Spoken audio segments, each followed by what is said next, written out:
Olá, boa noite. Movimento um pouquinho o corpo. Que bom que vocês estão aqui, porque eu também estou aqui hoje, né? Que vocês estiveram ontem juntos. Foi ótimo, né? Eu já soube. E hoje a gente segue o livro, né? Seguindo as pegadas de Buda, no Velho Caminho, Nuvens Brancas.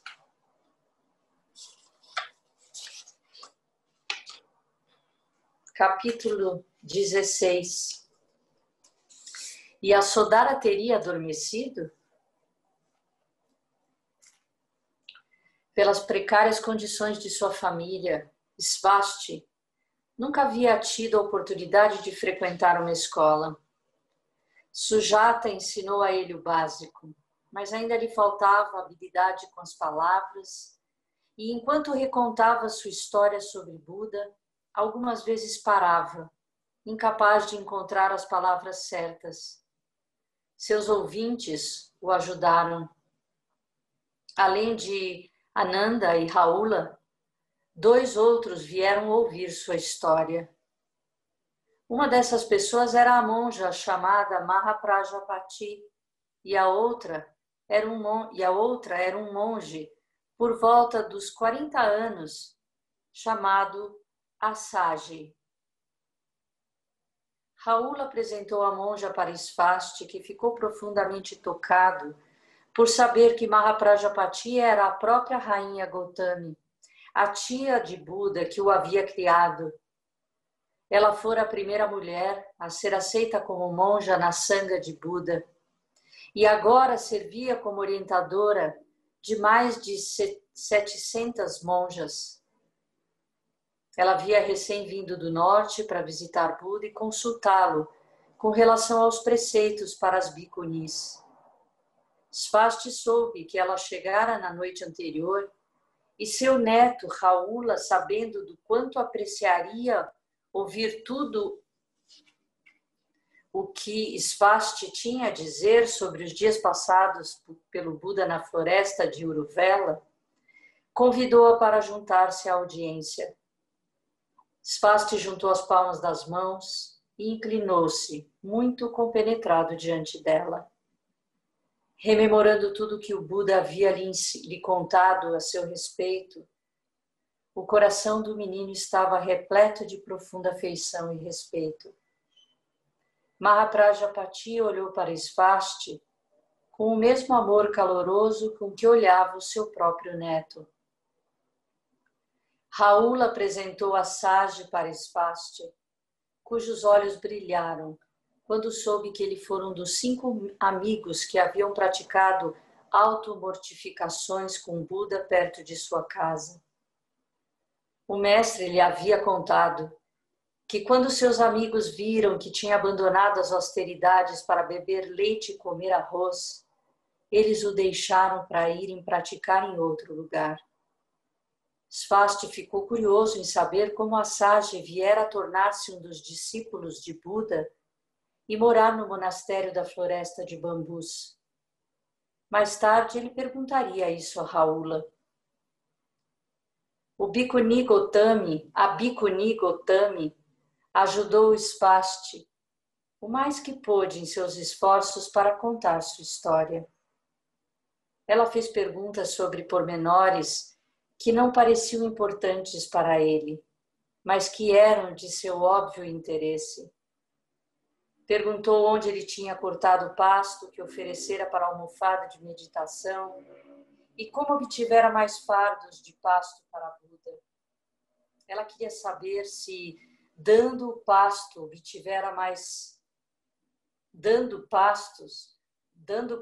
para Gautama, os búfalos tiveram o que comer durante a noite. Também quis saber se ele havia mesmo apanhado do proprietário dos búfalos. Muito havia para ser dito, mas Svasti pediu licença para parar ali, devido ao anoitecer e prometeu continuar no dia seguinte. Antes de retirar-se, todavia, cogitou a possibilidade de fazer algumas perguntas a Bhikkhuni Gotami, as quais havia guardado em seu coração por 10 anos. Ela sorriu para ele e disse: vá em frente e pergunte. Se eu for capaz de responder às suas perguntas, ficarei muito feliz. Havia várias coisas que Svasti queria saber.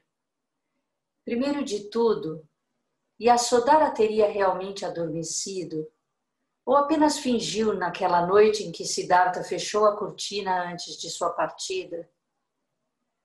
Svasti também queria saber o que o rei, a rainha e Yasodhara pensaram e disseram quando Channa retornou com a espada, o colar e os cachos dos cabelos que pertenciam a Siddhartha.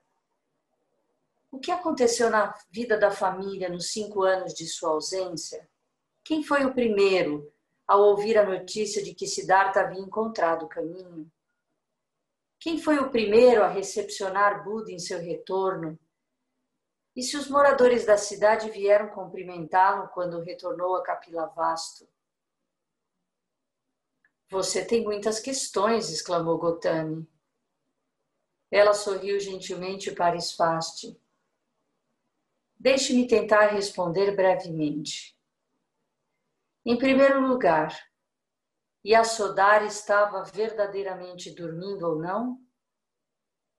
Se você quiser ter certeza, deve perguntar a Yasodhara. Mas já que me pergunta, não creio que ela estivesse dormindo. A própria Yasodhara havia arrumado as roupas, chapéu e sapatos, colocando-os na cadeira dele. Pedira a Channa para encilhar e preparar cantaka. Ela sabia que o príncipe partiria naquela mesma noite. Como poderia dormir numa noite assim? Creio que apenas fingiu estar adormecida a fim de evitar uma dolorosa despedida, tanto para Siddhartha quanto para ela mesma. Você ainda não conhece Yasodhara, Svasti, mas a mãe de Rahula é uma mulher de grande determinação. Ela compreendeu a intenção de Siddhartha e silenciosamente deu a ele o seu apoio incondicional. Sei disso melhor do que ninguém, pois de todos os mais achegados a Yasodhara, eu era mais próxima depois de Siddhartha. A monja contou a Svasti que na manhã seguinte, quando se descobriu que Siddhartha havia partido, todos, exceto Yasodhara, ficaram em estado de choque. O rei Suddhodana ficou furioso e gritou muito, reclamando de todos por não impedirem a partida do príncipe. A rainha Gotami correu ao encontro de Yasodhara e a encontrou sentada, chorando em silêncio. Grupos de oficiais cavaleiros foram enviados a todas as 4 direções, com ordens de retornar com o príncipe se o encontrassem. A tropa do sul encontrou Channa voltando com Kantaka, sem sua montaria. O serviçal impediu-os de seguirem adiante, dizendo: deixem o príncipe em paz para seguir o seu caminho espiritual. Já pranteei e supliquei que desistisse, mas sua intenção é perseguir o caminho. De qualquer modo, ele penetrou nas profundezas das florestas que pertencem a outros territórios. Vocês não podem procurá-lo por lá. Quando Channa voltou ao palácio, abaixou sua cabeça até o chão por 3 vezes, em sinal de remorso, e pegou a espada, o colar e os cachos de cabelo, entregando-os ao rei. Naquele momento, a rainha Gotami e Yasodhara estavam ao lado dele. Vendo as lágrimas do servo, o rei não o castigou, mas lentamente foi perguntando sobre tudo o que acontecera. Ele pediu que Channa deixasse a espada, o colar e os cabelos aos cuidados de Yasodhara. A atmosfera no palácio era melancólica. Perder o príncipe era como perder a luz do sol. O rei se retirou aos seus aposentos e recusou-se a aparecer por vários dias. Vessamita, seu ministro, foi obrigado a tratar de todos os assuntos do palácio sozinho. Após ser recolocado em seu estábulo, Kantaka recusou-se a comer e beber e veio a morrer em poucos dias.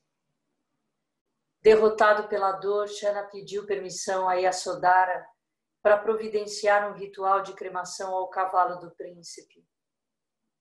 Bhikkhuni Gotami acabara de contar os eventos até aquele ponto, quando soou o sino chamando para a meditação. Todos se entreolharam, desapontados, mas Ananda disse-lhes que não faltassem à meditação, não importando quão boas fossem as histórias. Convidou todos a comparecerem no dia seguinte em Soshopana. Svasti e Raula juntaram as palmas das mãos e agradeceram a Gotami, a Ananda e a Asadi, antes de irem para a choupana do seu professor, Shariputra. Os dois jovens amigos caminharam lado a lado, sem falar. As suaves reverberações do sino ganharam energia em ondas que se seguiram uma à outra. Svasti seguiu sua respiração e silenciosamente recitou o gata usado a se ouvir o sino. Ouça, ouça. Este maravilhoso som me leva de volta ao meu verdadeiro ser.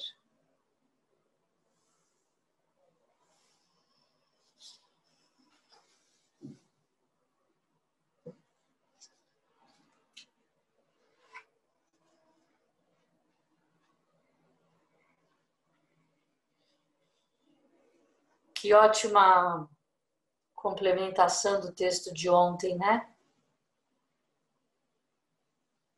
Ontem foi bem longo, né? Bem forte o texto que a Shuden leu para vocês. Sobre várias coisas vocês levantaram que eu achei interessante, sobre a questão do medo, né? De como ele tratou de como ele trouxe a verdade, né? De que havia medo, né? E como superar esse medo. Tentando lembrar o nome do capítulo.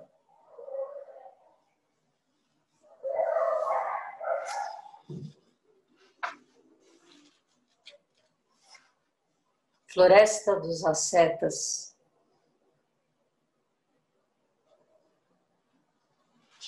Também vocês falaram sobre essa unidade, né? De se perceber como vida, como parte da vida, né? E essa grande questão se Yasodhara sabia ou não, né? Se estava acordado ou não na hora que Siddhartha sai do castelo.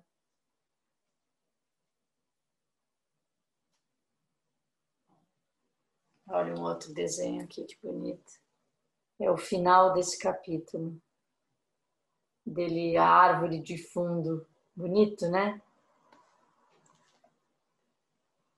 Sendo o que protegia ele, né? Que guardava. E o capítulo de amanhã é lindo. Já está escrito aqui. Maravilhoso, meus comentários. Alguém quer falar alguma coisa? Sensei, Rokyo, Diz. no finalzinho ele faz uma menção ao Gyate, Gyate, Haragyate? Não. Ele fala de um gata, que seria um verso. Terigata é verso, né? Ele fala, é um verso de ouvir o sino, que fala ouça, ouça, e esse maravilhoso som te leva de volta a você mesmo. É porque me lembrou um pouco do indo, tendo chegado. É como se eu falei assim, porque é do Thich Nhat Hanh, deve ser a mesma coisa falado de outra forma. Me lembrou só. Não, é um outro. É que o Thich Nhat Hanh tem essa questão do toque do sino, né? Quando você ouve o sino, você para e respira antes de continuar o que você estiver fazendo. Então, eu acho que é nesse sentido que ele fala, quando você ouve o sino, você volta para você mesmo. E era o sino da meditação, né? Que estava chamando todo mundo para meditação.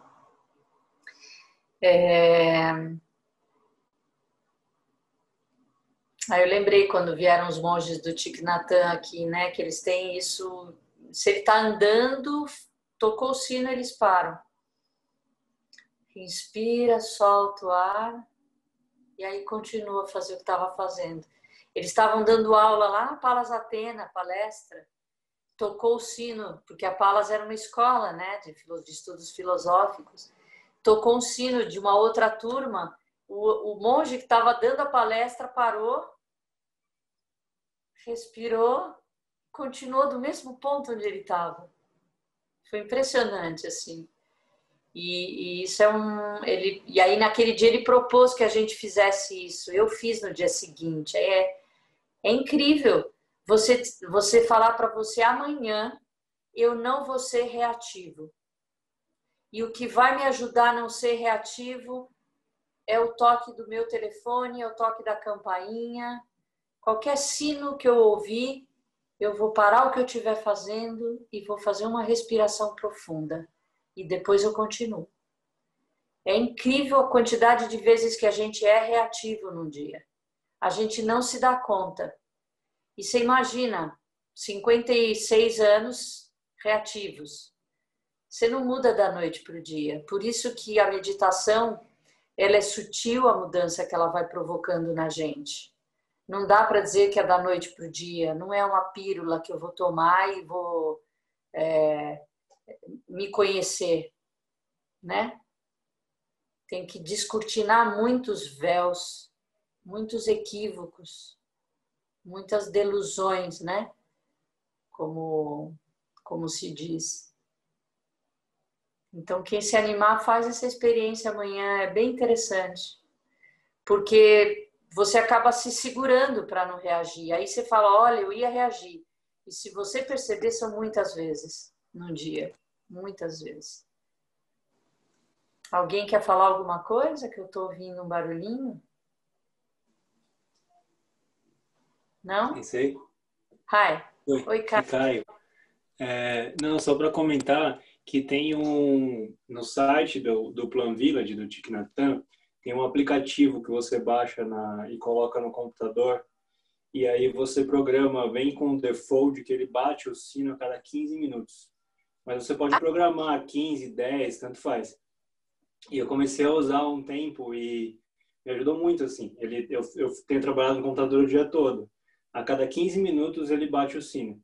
E aí a hora que bate, essa é a proposta, né? Você para o que estiver fazendo, inspira, expira e volta.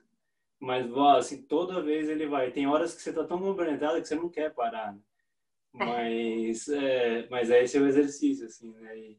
Mas tem aplicativo tanto para o telefone quanto para o computador. Você instala e aí ele bate o sino para você.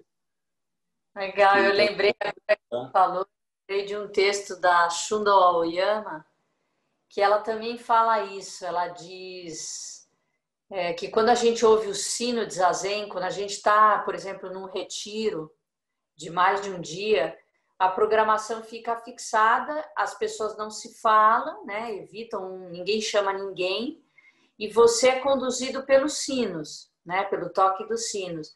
E muitas vezes, quando a gente está no SAMU e começa a tocar o sino que terminou o SAMU, que tem que voltar para o zazen, você sempre fala, ainda falta alguma coisa. Ou torcer o pano, ou pendurar o pano. E ela diz assim, tocou o sino, você para o que você estiver fazendo na hora. E ela associa isso à hora em que a morte chega.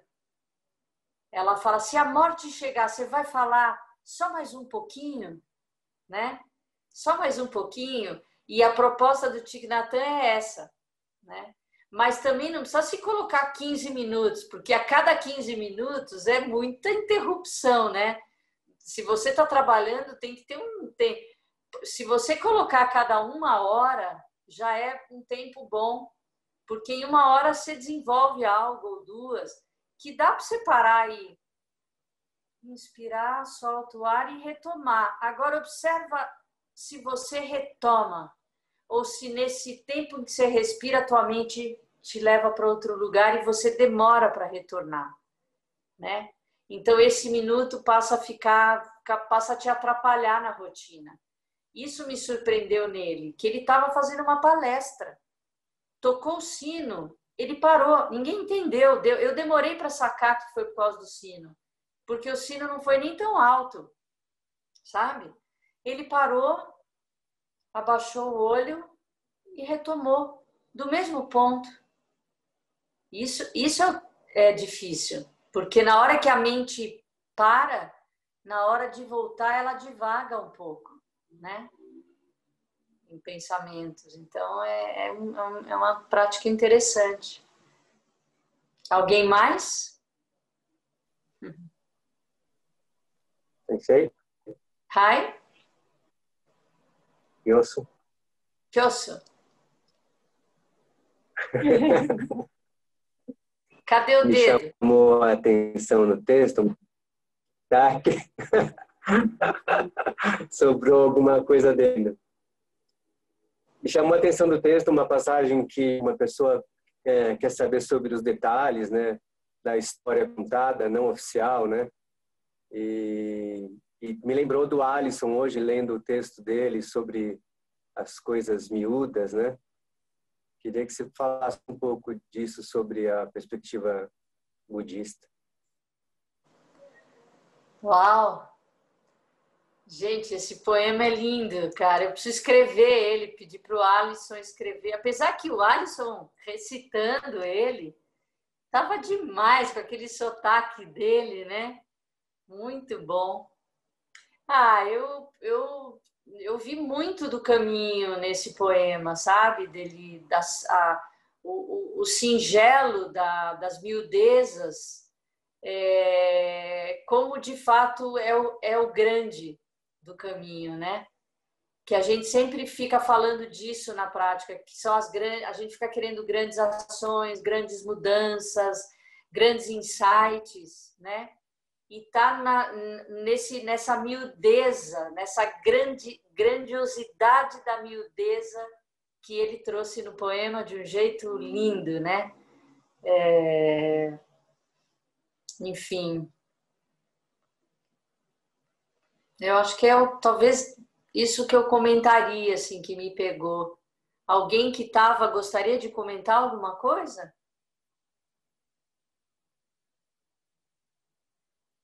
O encantamento das miudezas. Era lindo, lindo. Muito lindo. Alguém mais? Senão eu vou encerrar com um pequeno texto que eu achei procurando material para a aula de ontem e que eu queria compartilhar com vocês. É uma anotação minha, nem sei direito de qual texto que eu tirei, mas é do Shoako Okumura. É um trecho de um texto.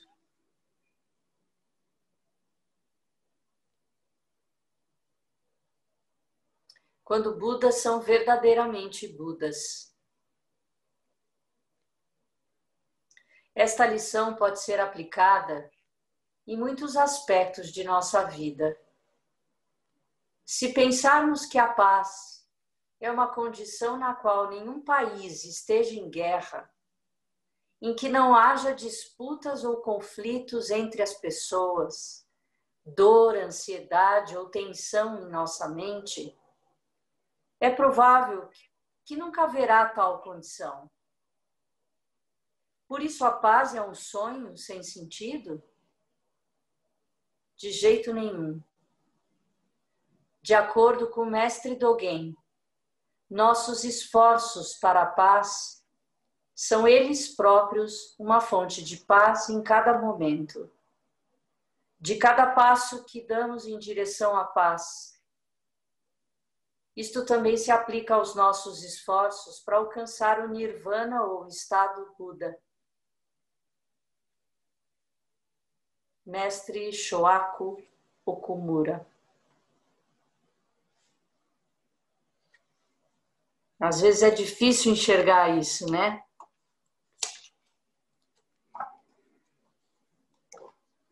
Bom para os momentos que nós estamos vivendo.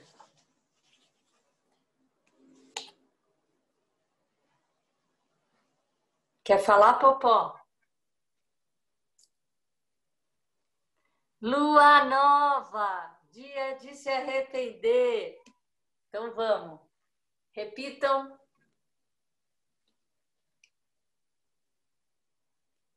Ah, o microfone não está funcionando. Que ótimo. Ai, vamos então, vocês repitam depois de mim. Todo karma prejudicial alguma vez cometido por mim,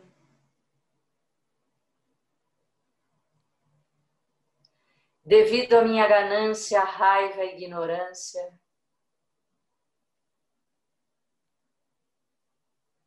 nascido de meu corpo, boca e mente,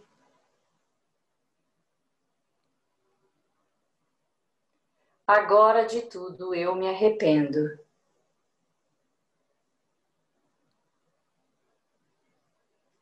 Todo karma prejudicial alguma vez cometido por mim,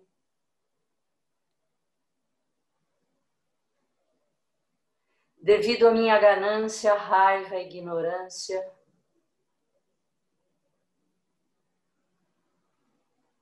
nascido de meu corpo, boca e mente,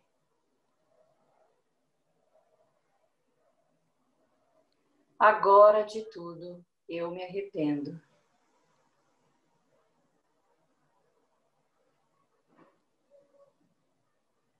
Todo karma prejudicial alguma vez cometido por mim desde tempos imemoriáveis,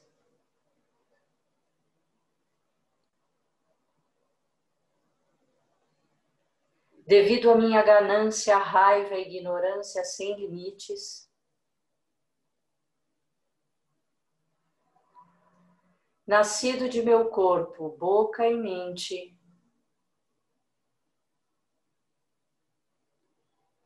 agora de tudo eu me arrependo.